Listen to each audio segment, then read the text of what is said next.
Perlihatkan kepada manusia, karena dikhawatirkan dikala kita memperlihatkan kepada manusia, mereka mencontohnya. Dikala mereka mencontohnya, maka dosa akan selalu mengalir kepada kita yang mencontohkan. Apapun kesalahan tersebut, walau kesalahan kecil, walau kesalahan yang kita anggap remeh, jangan pernah dipamerkan kepada orang lain. Selagi tidak dipamerkan, maka harapan dimaafkan itu masih banyak, sebagaimana hadis Nabi SAW. Artinya itu merupakan di antara pelajaran yang bisa kita ambil ikhwatul Islam, sebagaimana hadis Nabi SAW, "Fadzalika sa'yun nasi bainahuma." Sa'i yang kalian lakukan di antara Safa dan Marwah, hukum asalnya adalah sa'i yang dilakukan oleh Ibunda Hajar alaihissalam, dan siapapun yang bersa'i pasti akan mendapatkan pahala untuk Ibunda Hajar alaihissalam. Sama dengan Masjid Nabawi. Masjid Nabawi ini ikhwatul Islam, ketika Nabi SAW datang ke kota Madinah, yang pertama kali dibangun oleh Nabi adalah Masjid Nabawi. Nabi belum ada rumah. Dikala sampai di kota Madinah, bukan rumah yang dibangun oleh Nabi, tapi rumah Allah yang pertama. Kemudian dicari tanah lokasi, dibeli oleh Nabi SAW. Kemudian orang Madinah mengatakan, tidak kami jual ya Rasulullah, tidak mungkin kami jual. Tapi tanah ini milik orang anak yatim atau milik dua orang anak yatim. Maka Nabi membelinya, dan yang membelinya itu diambil dari harta Abu Bakar As-Siddiq radhiyallahu ta'ala anhu. Artinya harta Abu Bakar lah yang dijadikan untuk membeli tanah yang ada di kota Madinah, yang dibangun di atasnya Masjid Nabawi. Dan semua yang salat di dalam Masjid Nabawi, pahalanya akan mengalir kepada Abu Bakar As-Siddiq radhiyallahu ta'ala anhu. Coba bayangkan kalau kita membuka kebaikan untuk orang lain. Abu Bakar sudah berapa lama meninggal? Sudah lebih daripada 1500 tahun. Tapi semua yang ada di Masjid Nabawi ada hutang kepadanya, karena tanah pembangunan Masjid Nabawi yang pertama kali dibeli oleh Abu Bakar As-Siddiq radhiyallahu ta'ala anhu. Walau dia sudah tidak ada di dunia, tapi pahala semua yang salat di dalam Masjid Nabawi kebagian untuk sahabat Abu Bakar As-Siddiq. Begitulah kaum muslimin. Iya, kita mungkin tinggal di dunia sebentar sahaja, tapi janganlah kita meninggalkan dunia kecuali meninggalkan sesuatu yang bisa memberikan manfaat dalam kehidupan kita yang berikutnya. Dan yang bisa memberikan manfaat itu ikhwatul Islam, dalam satu riwayat ada 3, dalam riwayat yang lain ada 7, dalam riwayat yang lain ada 10. Silahkan kita ambil salah satu di antaranya. Yang pertama ikhwatul Islam, anak yang saleh. Anak yang saleh itu artinya adalah anak siapa saja. Misalnya kita punya anak, kemudian anak tersebut saleh, kemudian nanti kita meninggal, anak saleh ini pasti akan mendoakan orang tuanya. Tapi tidak semua orang di dunia punya anak, dan tidak juga semua orang di dunia punya anak tapi anaknya bisa jadi tidak saleh. Makanya Nabi menyebutkan anak saleh yang mendoakan. Anak siapa? Anak siapa sahaja. Misalnya ada orang yang tidak punya anak, diambil anak orang lain, disekolahkan, diajarkan Al-Quran, disuruh menghafal. Kemudian anak ini menjadi penghafal Al-Quran, jadi imam, bermanfaat bagi kaum muslimin. Maka itu adalah anak dia, karena anak ini saleh gara-gara dia. Misalnya ada di antara kaum muslimin yang bisa jadi dia punya anak, tapi anaknya belum ada diberikan kesolehan oleh Allah Azza wa Jalla, maka diambil anak orang lain. Artinya setiap anak yang saleh dan kita ada andil di dalamnya, maka itu termasuk dalam hadis yang pertama, anak saleh yang mendoakan dirinya.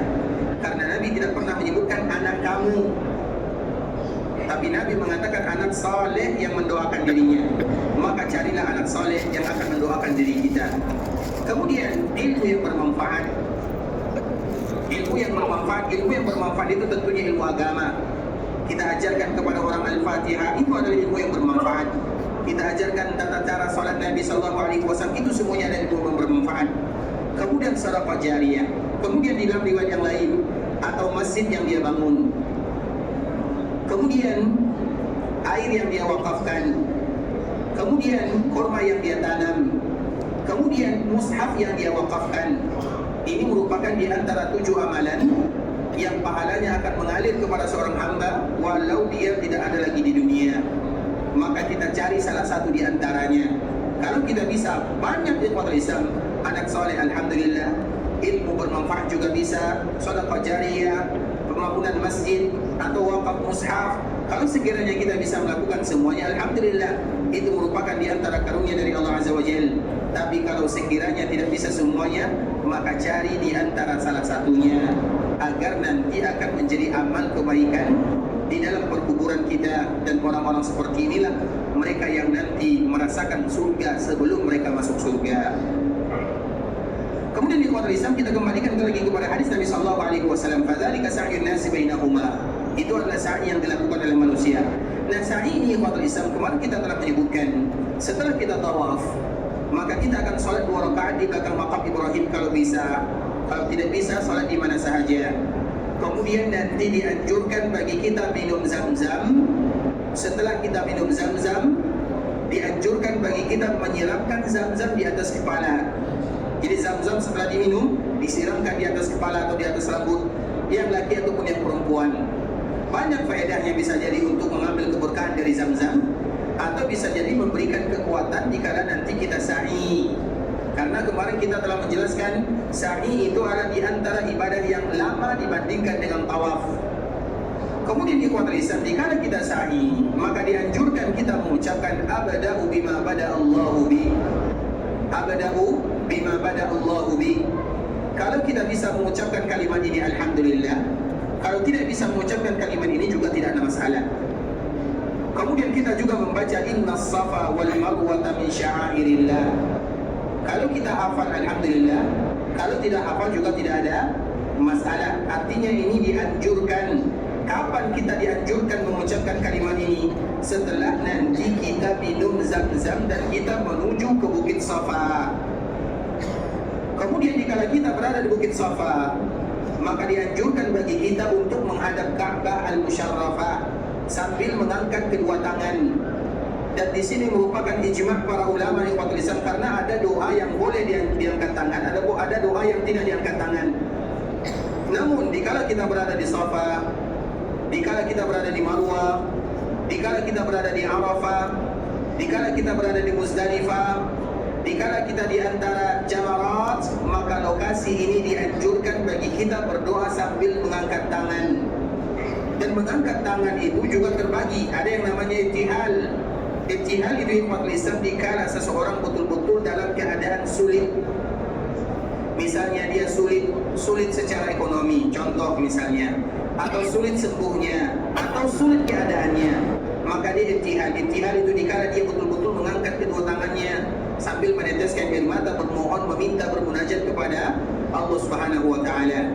Dan hukum asal di dalam kita mengangkat tangan di kuadran Islam itu seperti biasa, baik itu dengan ditempelkan atau dipisahkan juga tidak ada masalah.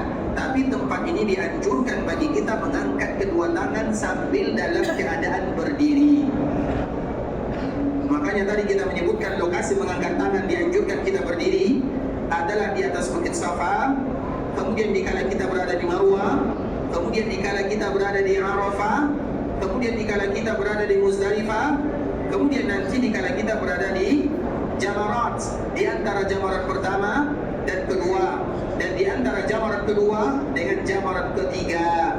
Maka doa pada waktu itu adalah dalam keadaan berdiri sambil kita mengangkat kedua tangan menghadap kiblat. Kemudian di kuadran Islam, dikala kita berada di atas Bukit Safa, maka dianjurkan bagi kita untuk mengangkat kedua tangan, atau dikala kita berada di sana dianjurkan bagi kita berdoa. Kemudian dikala kita berdoa, doa itu kuadran Islam, mungkin di Bukit Safa sulit bagi kita berdoa dalam waktu yang lama. Karena doa itu yang terpenting di kuadran Islam. Pasti tujuan kita semuanya berdoa adalah bagaimana supaya doa kita dikabulkan oleh Allah Subhanahu wa taala. Itu tujuannya. Tidak ada seorang muslim yang berdoa kepada Allah kecuali pasti mereka menginginkan bagaimana doa-doa itu dikabulkan. Itu adalah tujuan kita bersama. Maka dari situlah kita mencari bagaimana supaya doa dikabulkan oleh Allah Subhanahu wa taala. Ada salah satu kitab Ikhwatul Islam, semoga nanti bisa bermanfaat. Judulnya adalah agar doa diijabah. Agar doa diijabah. Bagi kita yang ingin memakai atau membaca kitab tersebut, maka dipersilakan nanti minta kepada yang ada di depan atau adik kami yang ada di depan, nanti bisa dimanfaatkan. Artinya sebelum kita berdoa, kita ingin bagaimana supaya doa dikabulkan, karena itu adalah tujuan kita bersama. Karena doa itu bukan hanya sekedar berdoa saja. Doa itu tujuannya adalah supaya nanti doa dikabulkan oleh Allah Subhanahu wa taala. Maka nanti kalau ada di antara kita yang ingin minta kepada adik kami yang ada depan, semoga kitab tersebut bisa memberikan manfaat. Dia cuma hanya 250 halaman ya, tidak banyak. Nanti bisa dibaca sambil sambil berada di hotel atau sambil di Masjid Nabawi, sambil kita melihat bagaimana doa supaya dikabulkan dan semoga memberikan manfaat. Judulnya adalah agar doa diijabah oleh Allah Subhanahu wa taala. Nanti bisa minta ya. Yang menulisnya kalau tidak salah namanya Ariful Bahri kalau tidak salah. Jadi nanti bisa minta PDF-nya. Tapi bukan untuk kita meminta kepada Allah Subhanahu wa taala. Makanya Nabi sallallahu alaihi wasallam mengajarkan kepada kita demikian. Contoh misalnya, dikala Nabi sallallahu alaihi wasallam dikala di padang mahsyar, dikala Nabi sallallahu alaihi wasallam melihat umatnya masih banyak di antara mereka yang berada di dalam api neraka, dan salah satu yang dilakukan oleh Nabi adalah memberikan syafaat. Kemudian Nabi sallallahu alaihi wasallam datang kepada Allah. Ketika datang kepada Allah, apakah Nabi langsung mengatakan, ya Allah, umatku masih banyak di dalam api neraka, tolong keluarkan mereka dari api neraka? Tidak. Apa yang dilakukan oleh baginda Nabi sallallahu alaihi wasallam? Nabi langsung sujud kepada Allah dalam waktu yang lama sekali, dan memuji Allah dalam waktu yang lama sekali. Lama sekali Nabi sujud, lama sekali Nabi memuji Allah Azza wa Jalla. Utus malaikat untuk mengajarkan bagaimana cara memuji Allah Subhanahu wa taala. Kemudian malaikat membacanya, didengarkan oleh sahabat Hudzaifah. Kemudian sahabat Hudzaifah datang kepada Nabi sallallahu alaihi wasallam, ya Rasulullah, tadi dikala aku melaksanakan ibadah salat, aku mendengarkan sebuah kalimat yang indah dan aku tidak tahu siapa yang mengucapkan kalimat ini. Maka apa kata Nabi sallallahu alaihi wasallam? Dzaka malak yu'allimuka kayfa tahmida rabbik. Yang datang itu adalah malaikat yang mengajarkan kepadamu bagaimana supaya kamu bisa memuji Allah Subhanahu wa taala. Memuji Allah tidak cukup dengan alhamdulillahirabbil alamin. Iya, itu bagian daripada memuji Allah Subhanahu wa taala. Tapi memuji Allah yang sesungguhnya ikhwatul Islam adalah bagaimana malaikat-malaikat yang diutus oleh Allah datang ke bumi untuk mengajarkan kepada hamba, begini semestinya kalian harus memuji Allah. Bagaimana doa dan kalimatnya?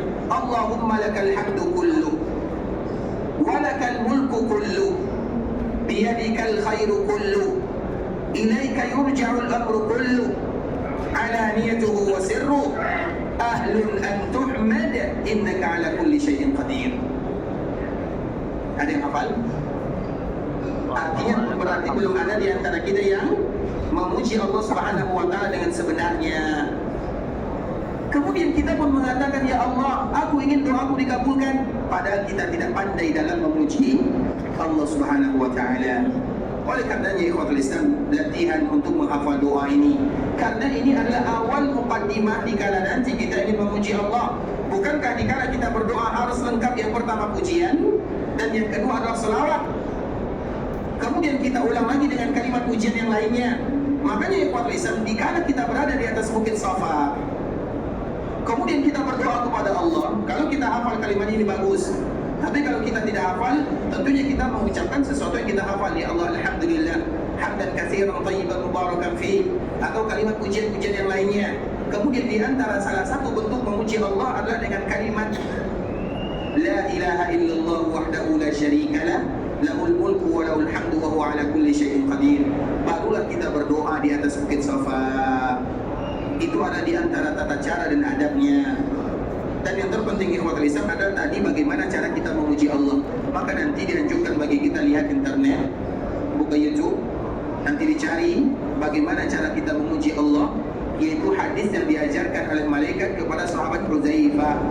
Allahumma lakal hamdu kullu wa lakal mulku kullu biyadikal khairu kullu ilaika yurja'ul amru kullu alaniyatuhu wa sirru ahlun an tuhmad innaka ala kulli syai'in qadir. Itulah cara kita memuji Rabbul Izzati wal Jalalah. Dan pandai-pandailah kita memuji Allah supaya doa kita dikabulkan oleh Allah Subhanahu wa taala. Nanti akan kita ulang lagi ikhwatul Islam kalimat ini, kalimat yang sangat indah, dianjurkan bagi kita untuk membacanya. Baik ikhwatul Islam, dikala kita berada di atas bukit Safa, maka dianjurkan bagi kita berdoa menghadap Ka'bah, mengangkat kedua tangan, memuji Allah, berselawat kepada Nabi, kemudian ucapkan kalimat tahlil, la ilaha illallah wahdahu la syarikalah, lahul mulku wa lahul hamdu wa huwa ala kulli syai'in qadir. Kalau kita sambung juga tidak ada masalah. Kalau kita tidak hafal kecuali ini juga tak ada masalah. Kemudian baru kita berdoa. Kemudian di dalam kita berdoa ulang lagi kalimat tahlil tersebut, la ilaha illallah wahdahu la syarika la lahul mulku wa lahul hamdu wa huwa ala kulli syai'in qadir. Kemudian sambung lagi doanya. Kemudian ulang lagi doa tersebut, kemudian sambung lagi doanya. Kemudian baru kita tutup doa dengan salawat kepada Rasulullah SAW. Itu adalah tata cara kita berdoa dikala kita berada di atas bukit Safa dan dikala kita berada di atas bukit Marwah. Safa dan Marwah sama sahaja. Itu merupakan di antara adab yang kita lakukan dikala nanti kita berada di atas bukit Safa. Dianjurkan bagi kita berdoa kepada Allah Subhanahu wa taala. Tapi ikhwatul Islam, kemudian selanjutnya setelah kita berada di antara Safa dan Marwah, kemudian kita nanti pergi ke Marwah. Dari Safa kita menuju Marwah. Dan Safa itu ikhwatul Islam, kalau ada di antara kita, karena sekarang alhamdulillah di bukit Safa itu terjadi perluasan, bukan bukitnya tapi sa'inya, dan itu semuanya adalah masuk ke bagian daerah Safa dan Marwah. Kemudian di dalam Safa dan Marwah itu ada beberapa tingkatan, ada beberapa level. Ada level 1, ada level 2, ada level 4, dan itu tergantung nanti bagaimana dan di mana kita masuknya. Artinya ikhwatul Islam, tidak mesti bagi kaum muslimin untuk menaiki bukit Safanya, atau tidak mesti bagi mereka menaik di atas bukit Safa. Yang terpenting ikhwatul Islam, dikala mereka ingin berputar, maka itu sudah bagian daripada Safa. Kita ulang lagi ikhwatul Islam, karena dari Safa menuju Marwah, kalau kita tidak berputar di bundarannya, maka kita sudah dihitung sebagai orang yang sudah berada di Safa atau Marwah. Tapi kalau kita berada di atasnya, alhamdulillah. Kita contohkan misalnya, ini bukit Safa, ini bukit Marwah. Kemudian dikala kita berada di Safa, biasanya kita berputar dulu, naik ke atas, kemudian baru turun lagi.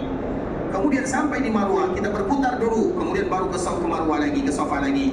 Nah, kalau sekiranya kita tidak berputar di sini, maka tidak menjadi masalah. Kita sudah dihitung sebagai satu tawaf.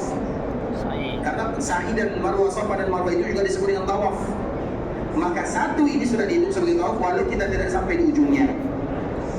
Makanya nanti ada, bagi kita yang ada di sana, kita akan memperhatikan ada jalan yang dipakai oleh mereka yang khusus menggunakan kursi roda.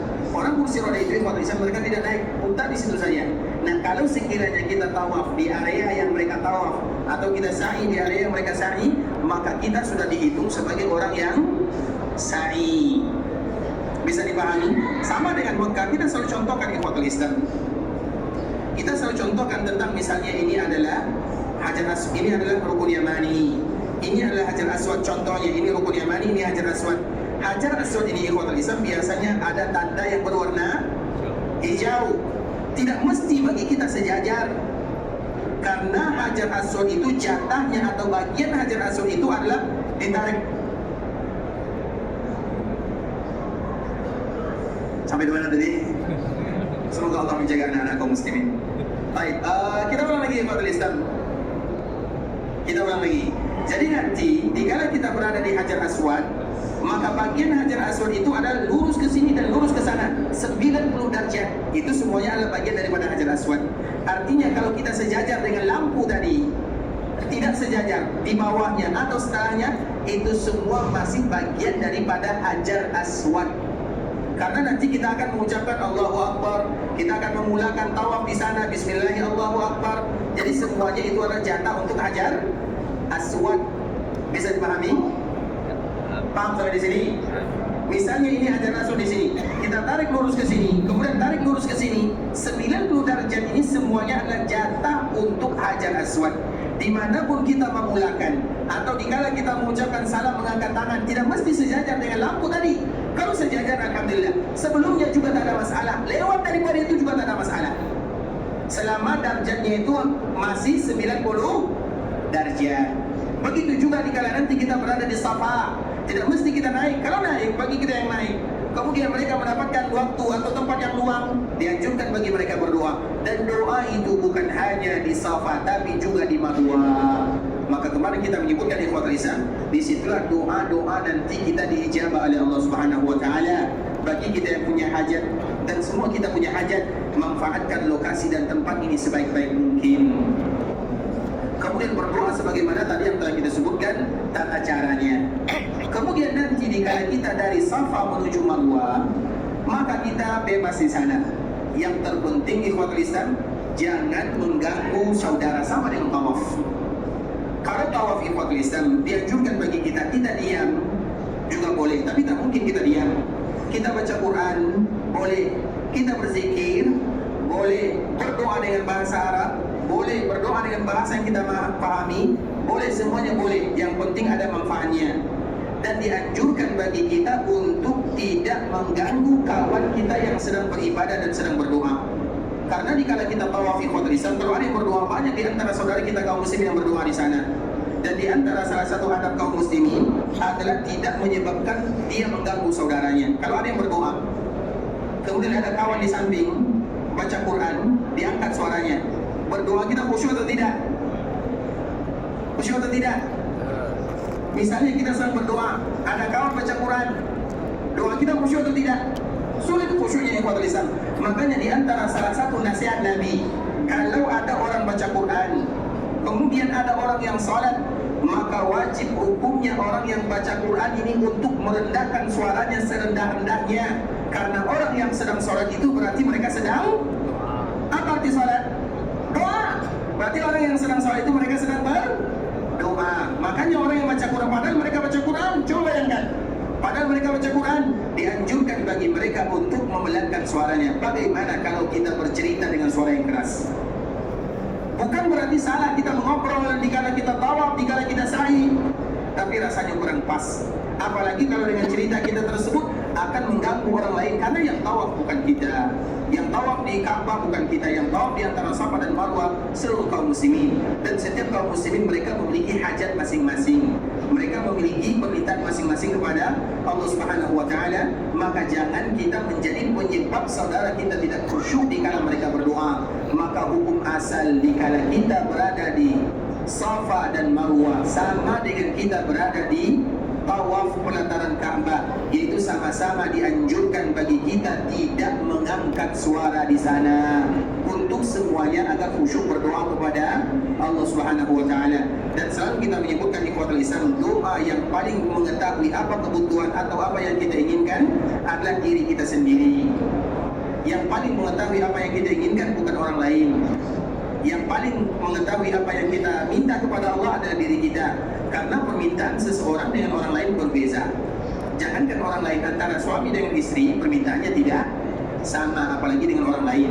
Maka di saat itulah kita sama-sama semuanya khusyuk di dalam berdoa dan meminta kepada Allah Subhanahu wa taala. Kemudian di ikhwatul Islam, memang ada salah satu doa yang dianjurkan bagi Nabi atau oleh Nabi, terutama jika kita berada di antara dua lampu yang ada di Safa dan Marwah. Doanya tidak terlalu panjang ya. Allahumma ighfir warham innaka antal a'azzul akram. Kalau kita hafal, alhamdulillah. Kalau kita tidak hafal juga tidak ada masalah. Artinya silakan kita baca doa bebas. Tapi kalau Allah mudahkan bagi kita untuk menghafal, maka bacalah doa ini. Allahumma ighfir warham innaka antal a'azzul akram. Hafal doanya. Allahumma ighfir warham innaka antal a'azzul akram. Itu dikala kita baca di antara Safa dan Marwah, terkhusus dikala nanti kita berada di dua tanda yang ada di sana. Kalau kita hafal, kalau tidak hafal, maka berdoalah seperti yang ada di Ka'bah, artinya bebas kita berdoa. Dan dikala kita berada di Safa dan Marwah, tidak disyaratkan kita dalam keadaan berwuduk. Dikala kita berada di Safa dan Marwah, kalau wuduknya batal tidak ada masalah.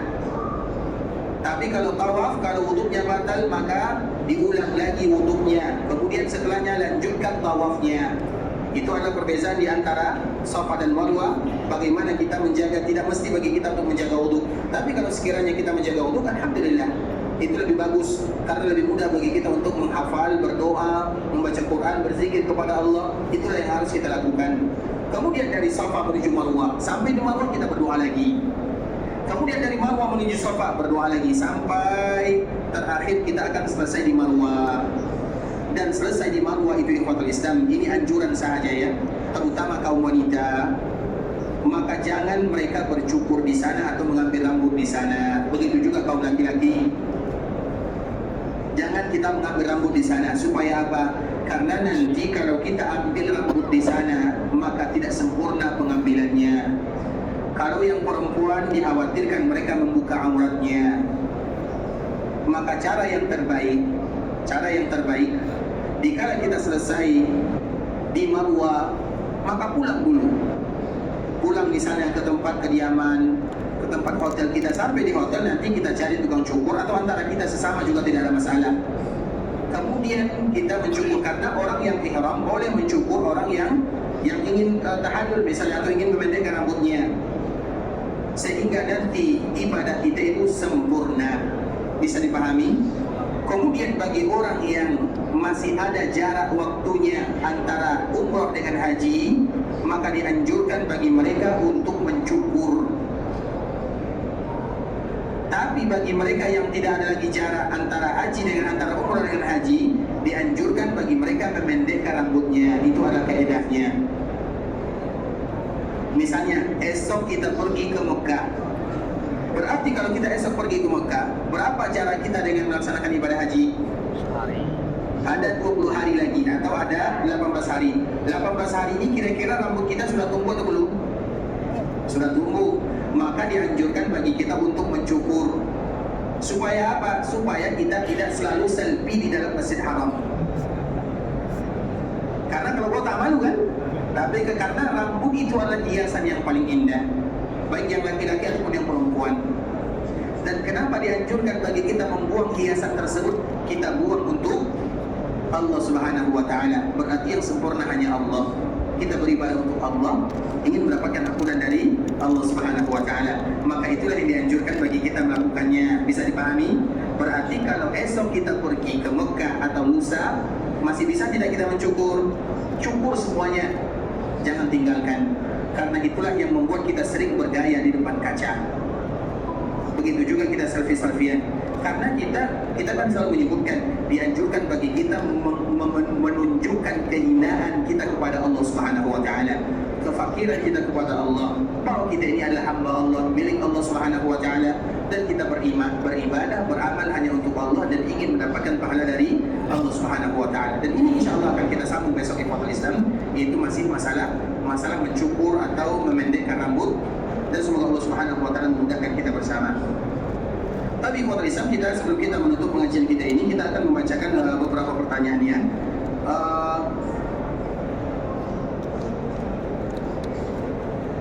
Tapi ikhwatul Islam, untuk pelunasan biaya haji ini, saya berhutang baik pribadi di bank, apa yang harus saya lakukan baik kepada pribadi ataupun di bank? Ikhwatul Islam, tentunya di sini pembahasan yang telah dijelaskan oleh para ulama, apa hukum orang yang melaksanakan ibadah haji atau melaksanakan ibadah umrah kemudian mereka berhutang.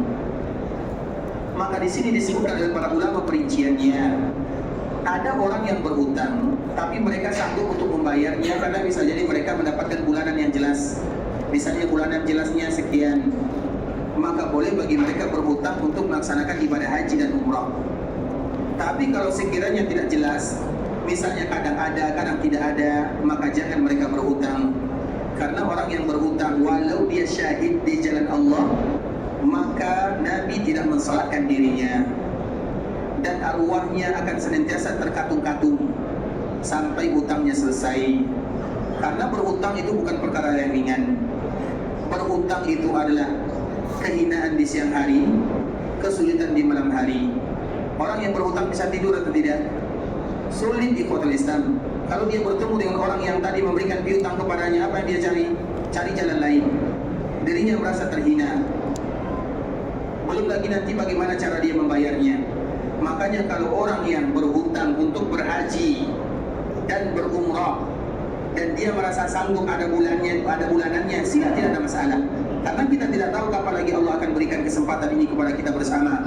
Mumpung Allah berikan umur panjang, sehat.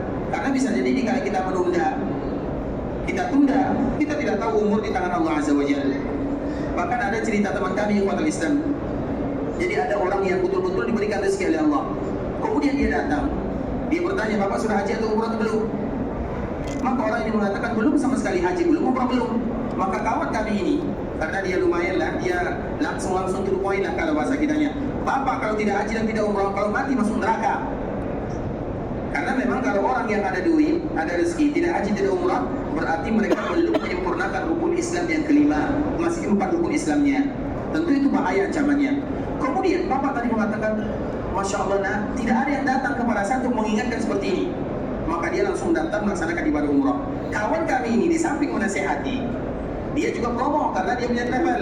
Artinya Pak Lisan terlepas daripada itu semua, apa niat dan tujuannya.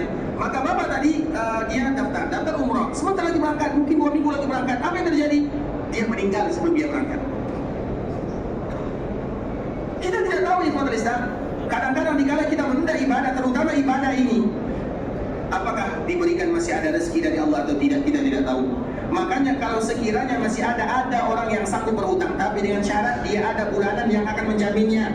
Seperti misalnya mereka yang sudah jelas gajinya, atau yang sesuatu yang jelas, maka tidak ada masalah.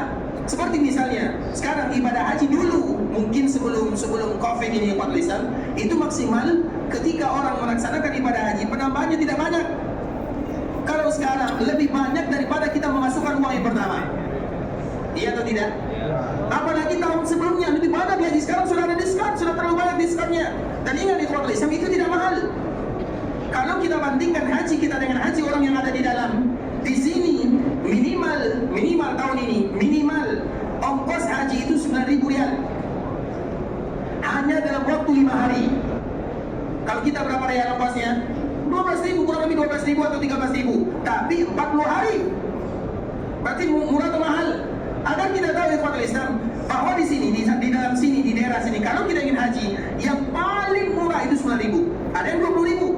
Tapi itu hanya 5 hari. Mereka harus keluar pada tanggal 12, harus keluar semuanya. Dan antrian 5 tahun. Artinya setelah 5 tahun tidak boleh haji sampai 5 tahun berikutnya. Setiap ada aturannya masing-masing. Nah, begitu juga di daerah kita. Kalau dibandingkan dengan ongkos yang ada di sini, di daerah kita itu masih murah lah istilahnya. Bisa dipahami? Karena kita nanti belum lagi pesawatnya, belum lagi makannya, belum lagi tinggal 40 hari, bukan waktu yang singkat. Di sini saja kita melaksanakan ibadah haji 5 hari itu minimal 9.000. Itu pun tenda terdapat atau tidak tahu. Artinya saking sulitnya. Sama-sama sulit, di kita sulit, di sini juga sulit. Artinya semuanya ada aturan yang telah disebutkan oleh pemerintah ikhwatul Islam. Nah, kalau sekiranya kita berhutang untuk melaksanakan ibadah ini, silakan, tapi dengan syarat ada nanti kita punya, insya Allah bisa dibayarkan. Tapi jangan hutang semuanya. Paling misalnya hutangnya 30% hutangnya, seperti misalnya kita sudah bayar, kemudian karena pemerintah tahun ini misalnya bayarannya lebih mahal dari tahun-tahun sebelumnya, maka kita berhutang, maka tidak ada masalah. Tapi dengan syarat kita ada jaminan kita akan bisa membayarnya. Tapi daripada berhutang ikhwatul Islam, ini solusi dari kami ya, lebih bagus kendaraan yang ada di rumah, mobil misalnya dijual untuk pergi haji. Karena kita tidak diwajibkan ada mobil, tapi kita diwajibkan untuk berangkat haji. Rata-rata yang haji kan ada mobil, kan ada kereta kan. Kenapa harus pinjam? Jual saja mobilnya. Nanti berdoa kepada Allah, ya Allah berikan rezeki, maka Allah akan berikan rezeki untuk beli mobil yang baru. Bukankah seperti itu sebenarnya konsepnya? Karena banyak orang yang suka berhutang. Ada orang itu ikhwatul Islam, dia ada duit, ada barang yang bisa dijual, tapi dia kata hobinya berhutang. Misalnya sulit untuk, karena hutang itu ikhwatul Islam sebagaimana tadi kita menyebutkan, kehinaan di siang hari, kekhawatiran di malam hari, tidak tenang. Bukan berarti tidak boleh. Nabi pun berhutang. Nabi SAW juga berhutang. Bahkan Nabi sebelum dia meninggal, dia berhutang kepada orang Yahudi. Kenapa Nabi berhutang kepada orang Yahudi? Untuk makan. Karena Nabi kalau berhutang kepada para sahabat, mungkin atau tidak? Misalnya Nabi datang kepada Abu Bakar As-Siddiq, wahai Abu Bakar As-Siddiq, aku tidak punya makanan di rumah. Kira-kira apa jawaban Abu Bakar As-Siddiq?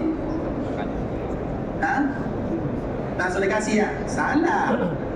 Ya Rasul, ini hartaku, ambil semuanya. Bukankah itu jawaban Abu Bakar As-Siddiq? Datang kepada sahabat yang lain, Nabi tak mau seperti itu. Makanya Nabi cari orang Yahudi. Kalau Nabi berhutang kepada orang Yahudi, apa jawaban orang Yahudi? Berapa angka-angkanya?